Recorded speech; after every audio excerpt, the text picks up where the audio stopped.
ready? Okay, here's the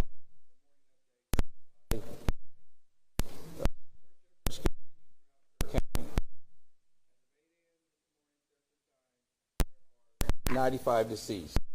Break down the numbers for you. On adults, there's 59 unidentified. Children, unidentified 13. Camp Mystic currently still has missing 5 campers.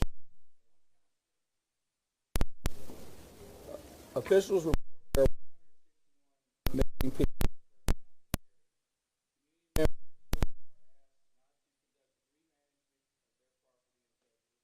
Directed by law enforcement. There's also a no burn ban in Kerr County at this time till further notice. Let me give you a visual. I know probably all of this disaster. Take note that Kerr County is 1,100 square miles of beautiful but complex hill country. There are rural areas that may experience extended response time. Areas where cell service is spotty, where the area is single-lane bridges and low water crossings. Sometimes evacuations is not the safest. Sometimes it's better to shelter in place. The hill country is not a one-size-fits-all place. First responders from emergency services throughout Kerr County promptly responded to the recent emergency as the situation unfolded. As with other significant events that are emergencies services encounter, this incident will be reviewed. You have my word. When or if necessary, if improvements need to be made, improvements will be made. What I'd like to do right now is kind of give you a breakdown. You know, I believe the latest report I had, we have 2,100 people out here at some capacity on this incident. As far as Kerr County Sheriff's Office right now, what our office is currently doing, it's an all hands on deck. Everybody we got are out here, but also we have an additional 2,000 plus people helping us. But as far as our patrol division, you know, right now they're involved in answering calls. Y'all have to remember, we still got day-to-day calls we have to handle. But they're also involved in different kinds of rescue and recovery efforts. My CID division, Criminal Investigation Division, is assisting with operations at the funeral home. They're also assisting with the identification process. My SOD division, Special Operations Division, is searching through heavy debris with heavy equipment. They're distributing assets for the Texas Game Wardens. They are also involved in recovery operations. Also, they're working with DPS special agents on all recovery processes and with the volunteer fire departments. Our communications is overseeing the communication operation liaison with DPS also. Our emergency management, Doug Thomas, is in the EOC Center. Also with my chief, they're both in the EOC Center. At this time, I brought a couple of the guys. I was going to let Captain Jason Waldrop say a few words.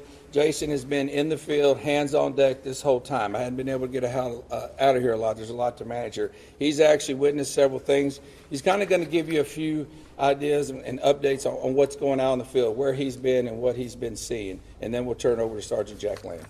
Captain Jason Waldrop. Nope. Go ahead, sir.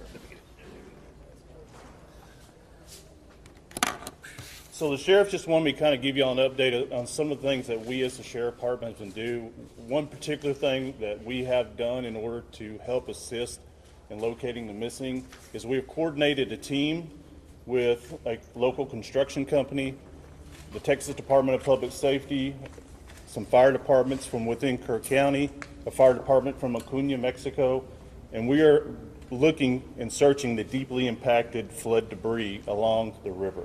So these areas are where a lot of this debris is bottlenecked. So it's a lot of large trees, it's a lot of the vehicles, it's a lot of home structures have built up in these areas. So we are using very heavy equipment, excavators, skid loaders, to remove this material and do a deep impact search of where this is. So what we ask is, for those who are out there working, the local residents, the families of the missing, even some of the search teams, if you see these very large excavators working, please avoid these areas. We are trying to control these work sites. We have spotters on the ground, so as this material is being removed. Kerrville Police Department. We want to remind folks that if you've reported a loved one missing and they've returned home safely or been found safely, it's vitally important that you let us know that that person is no longer among the missing. We need to keep an accurate count, as accurate as possible. So if you've reported somebody missing and they've been recovered safely, please let us know. Go to the website, kerrvillemissing.dps.texas.gov, or call 830-258-1111. And once again, kerrvillemissing.dps.texas.gov, 830-258-1111. We are actively working to ensure that we have an accurate count so that we know who to look for. And now I want to talk to the people here in this community, inside the city limits of Kerrville, people in Kerr County. A few things. We know that folks are beginning to clean up, and we have large debris piles. And we ask them not to use heavy equipment to take down those debris piles until they've been checked by a search party, because it's possible there are victims in that debris pile. We don't want to disturb that. Please give us a call. Our non-emergency numbers at the police department and the sheriff's department, and let us know that you've got a debris pile that needs to be checked before you begin that level of cleanup. Sheriff Leitha mentioned the burn ban. That's countywide. We need people to respect that. Do not burn during this time. And we continue to ask people to steer clear of the area and let our first responders work. Again, this operation is ongoing and continuous. Our first responders are trying to get to places to do their jobs. And people coming here from outside the community and people within the community who want to go sightsee and look at the river and see the flood damage, it's making our job very hard. We ask folks to give us room to work.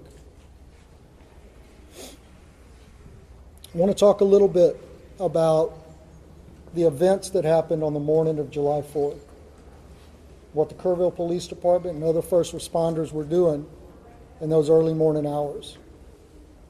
And I want to start outside of Kerrville, out in Hunt.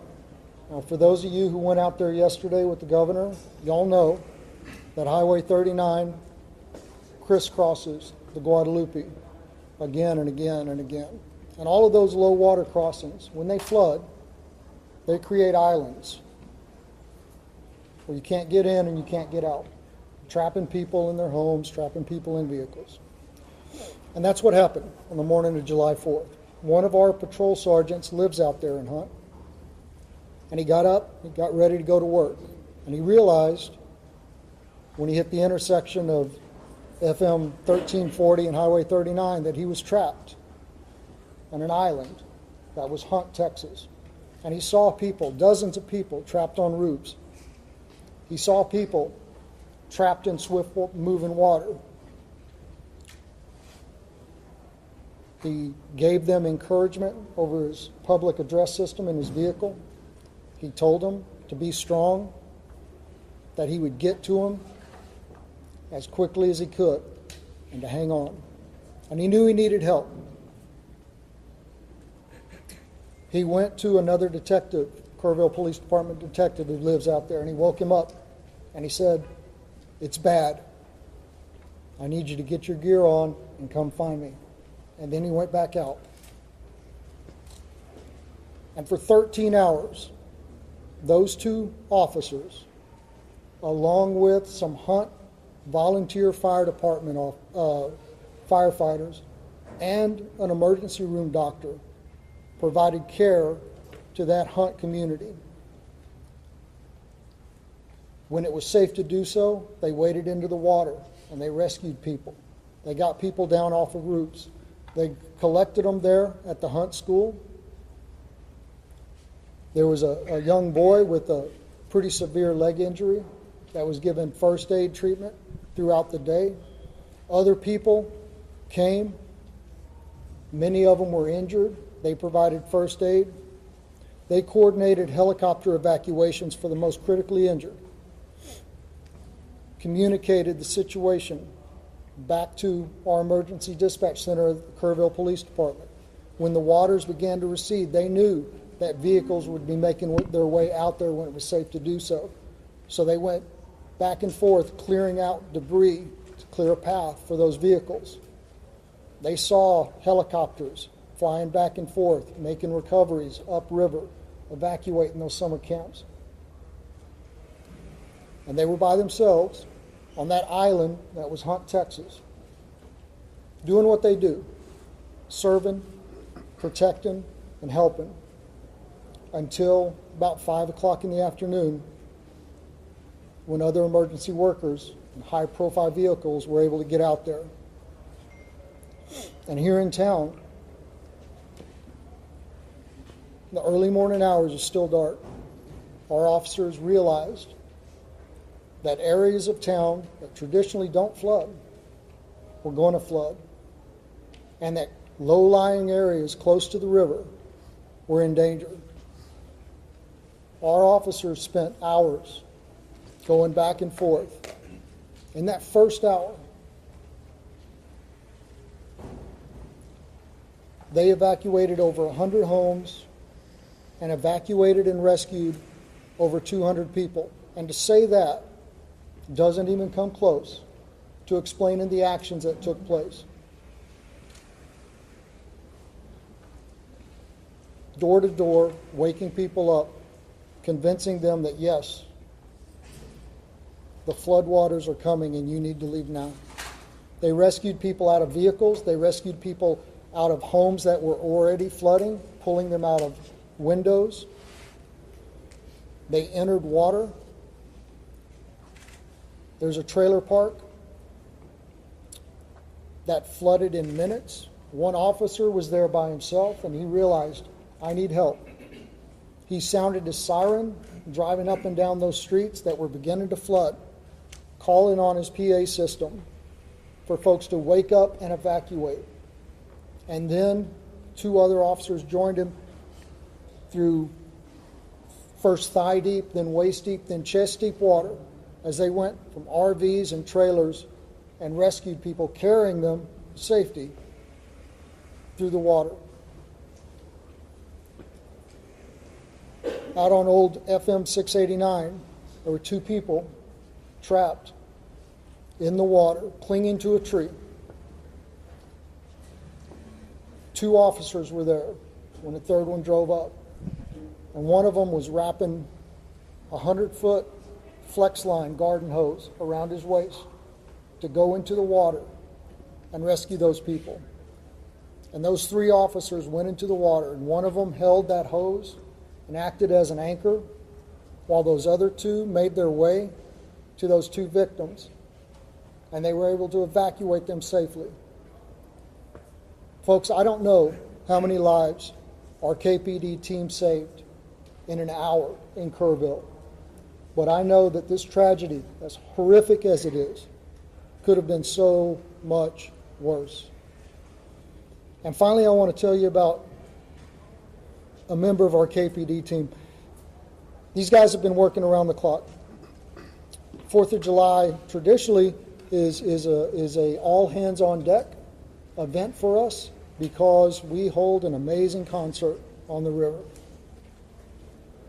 On July 4th, it was an all hands on deck event for a very different reason. But our officers have been working without time off, without any downtime, 16, 18, 20-hour shifts, without complaint. Yesterday was the first day we were able to give a couple of them some downtime. So we sent an officer home to rest. But rather than taking a day off, a much well-deserved day off, he got up and he put on his gear and he volunteered to go out on foot with a ground search party.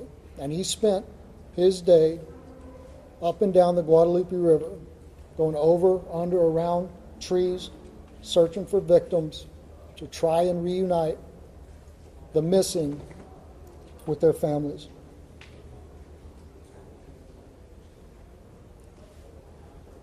I think that is Texans helping Texans in the greatest sense of the word.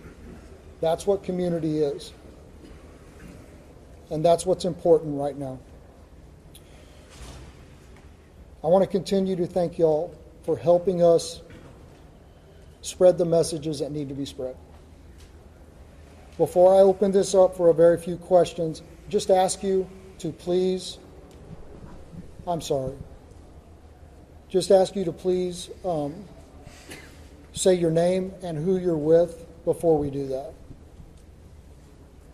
Yes, sir, right here. Oh, I'm sorry. The mayor is supposed to speak now. I apologize. Mr. Mayor, I'm sorry. Good morning, everyone. As Jonathan Lamb has said, this is a story of tragedy, but it's also a story of heroes.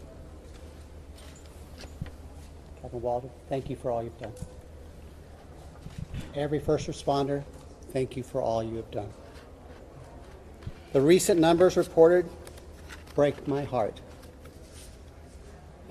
And they break the heart of everyone up here, everyone who's been working since July the 4th. I want you to know, I think it's important for the public to know, I think it's important for the families to know. In that Emergency Operations Center, there's not little silos of departments and agencies. They're working as one team with one goal, to find the missing and bring them home. I'm grateful for every first responder, every helper in every field.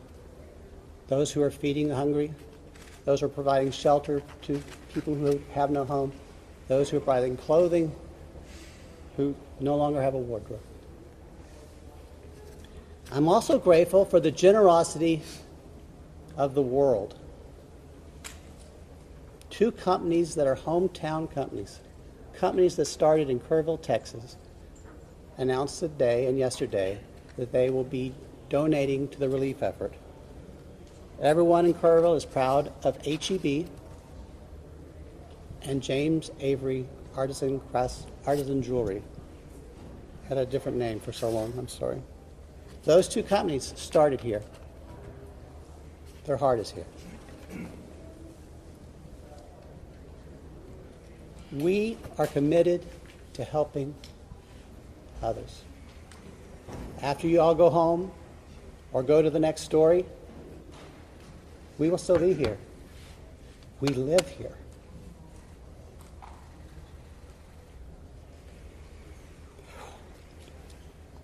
We've lost friends here.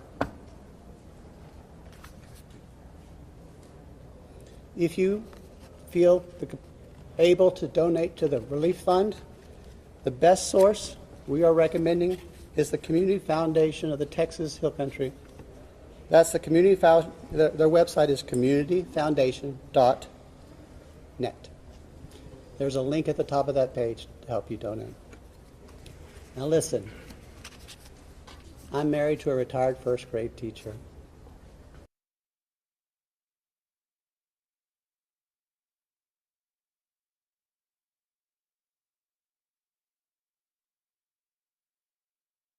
Pick someone else to answer, okay? So if you feel the need to yell your questions, I will feel the need to not answer the question. In first grade, they raised their hands. That might be a good start. Yesterday was a disaster, and I was embarrassed. Our town was embarrassed. Your viewers were embarrassed.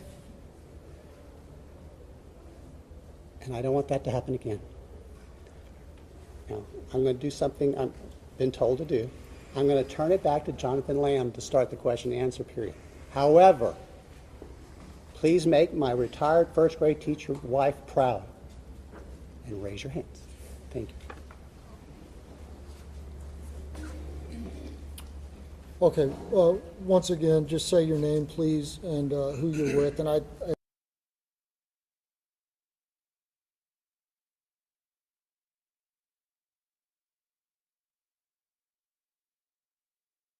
scrutiny in recent days, and now there's reports of a timeline on Friday morning where an Ingram Volunteer Fire Department commander asked a Kerr County Sheriff dispatcher for the code red to be issued.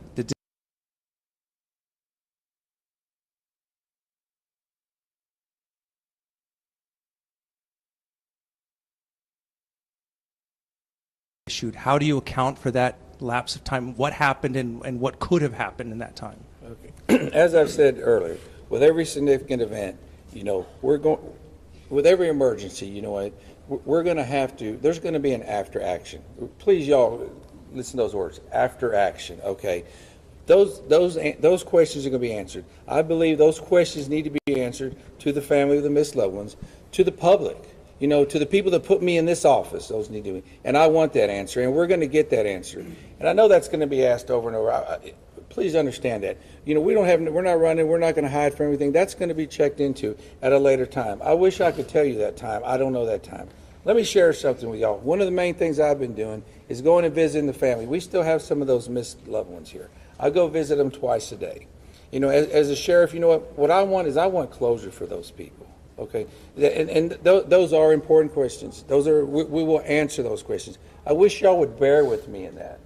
Okay, bear with me. We'll get them. I can't tell you in a week or two. Okay, we're going to get them. I'm not trying to deflect them. Okay, my primary. I asked you. I've been in this business 36 years. I don't know if any of y'all, how many of y'all have gave notifications, death notifications. I've done them. What is worse, a death notification or telling somebody I don't know where your loved one was? That's my priority, okay? Now, please understand that. Sir, since you're up, can I ask a question? Since he's up. Sergeant Lamb. Tammy from the Hill Country Community Journal. Yes, we talked a lot about the recovery effort, and it's amazing, but I wonder what we can tell the displaced families. Where do they go? How do they get in touch with FEMA? I think there's a lot of that, and we haven't had a chance to discuss it. Right, so unfortunately, I don't have the FEMA number. I know there is a FEMA hotline specifically for this, and I don't have it at my fingertips, and I apologize for that. We are pushing out the recovery information through our social media posts. The First United Methodist Church, 321 Thompson Drive, is still the shelter operation for displaced persons through this disaster. They are fully equipped and still accepting folks. Sergeant Lamb. Yes, sir. Louis Amastor from the Kerr County League. Yeah. Sergeant Lamb, yesterday the governor's office said there was 161 missing. Is that a Kerr County number, or is that a roll-up number? Where are we at with the number of missing? It's my understanding that the number that the governor referred to was a Kerr County number. And again, I have no reason to doubt that number, and it was compiled from the best available information. But we are asking folks to make sure that the numbers that we have are accurate. So if somebody has been reported missing and they have now been accounted for, please let us know that so we can revise those numbers and make sure that they continue to be accurate. Yes, ma'am. Thank you.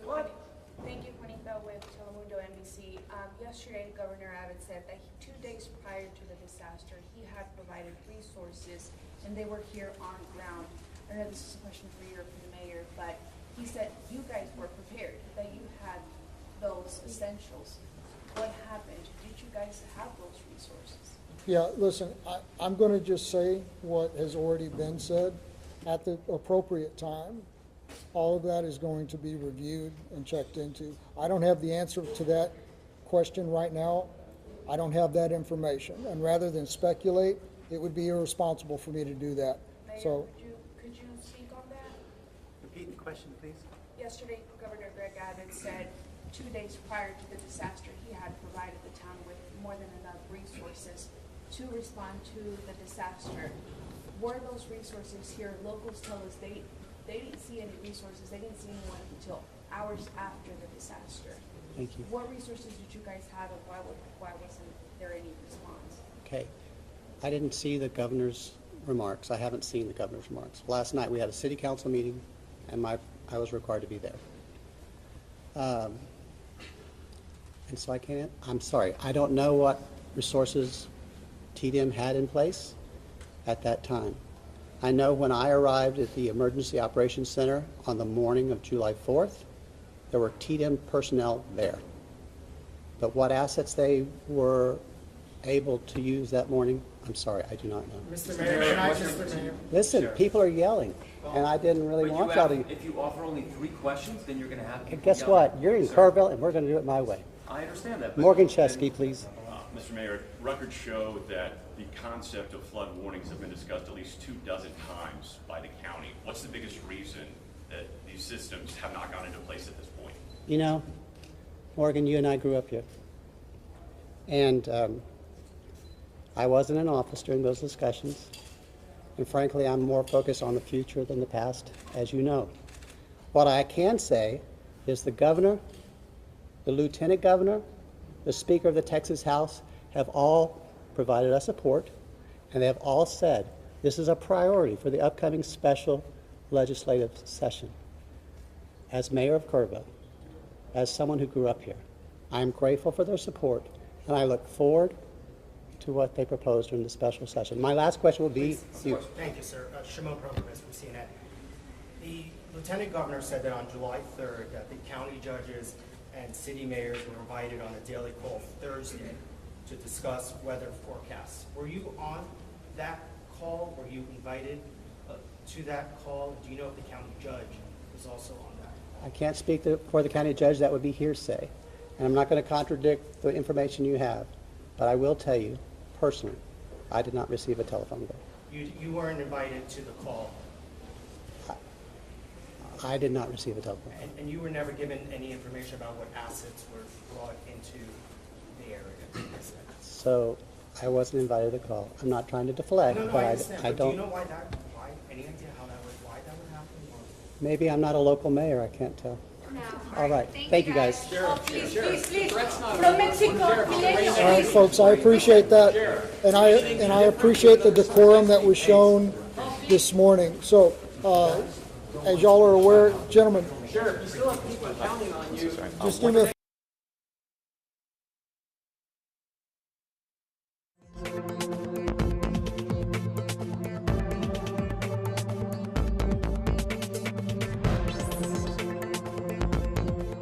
email list. That's going to be JIC, J-I-C, at kerrvilletx.gov. I'll give it to you again, JIC at kerrvilletx.gov. Thank y'all. Sergeant, what time did your fellow officer tell us?